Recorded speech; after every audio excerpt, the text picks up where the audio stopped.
Apakah kekalahan 5-1 dari Australia menjadi sinyal bahaya bagi timnas Indonesia? Atau justru menjadi motivasi besar untuk bangkit melawan Bahrain di GBK? Timnas Indonesia baru saja mengalami kekalahan telak dari Australia dalam laga kualifikasi Piala Dunia 2026. Bertanding di Allianz Stadium, Sydney, skuad Garuda harus mengakui keunggulan tuan rumah dengan skor 5-1.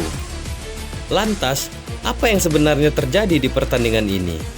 Dan bagaimana strategi Indonesia untuk bangkit di laga berikutnya melawan Bahrain pada 25 Maret 2025? Mari kita bahas. Sebelum kita masuk ke sesi pembahasan, ada baiknya subscribe, like, komen, dan share untuk berita-berita terbaru tentang konten-konten menarik lainnya. Sejak menit awal, Indonesia tampil percaya diri, bahkan mereka mendapat peluang emas saat wasit memberikan penalti di menit ke-7 setelah Rafael Strijk dijatuhkan di kotak terlarang. Namun, Kevin Dick yang menjadi eksekutor gagal memanfaatkan peluang tersebut. Tendangannya hanya membentur tiang gawang. Sayangnya, Australia langsung memanfaatkan situasi. Pada menit ke-18, Martin Boyle mencetak gol dari titik penalti setelah pelanggaran di kotak penalti Indonesia.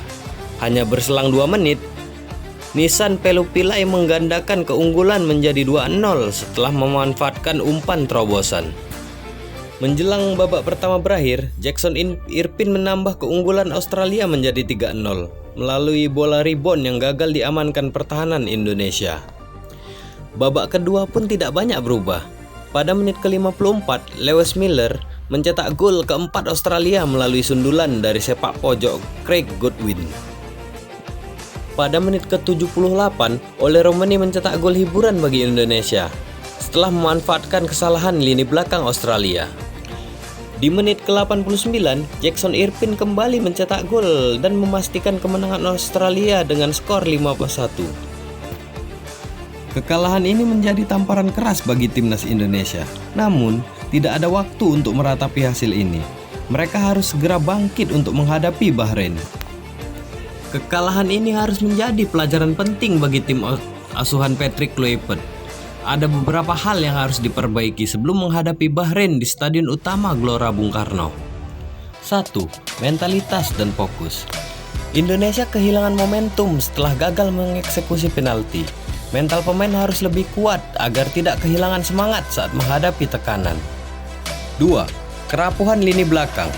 5 gol yang bersarang ke gawang Indonesia menunjukkan bahwa lini pertahanan masih memiliki banyak celah. Duet back harus lebih solid dalam mengantisipasi serangan cepat lawan.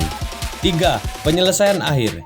Indonesia sebenarnya memiliki beberapa peluang bagus, tetapi kurang efektif dalam mengeksekusinya.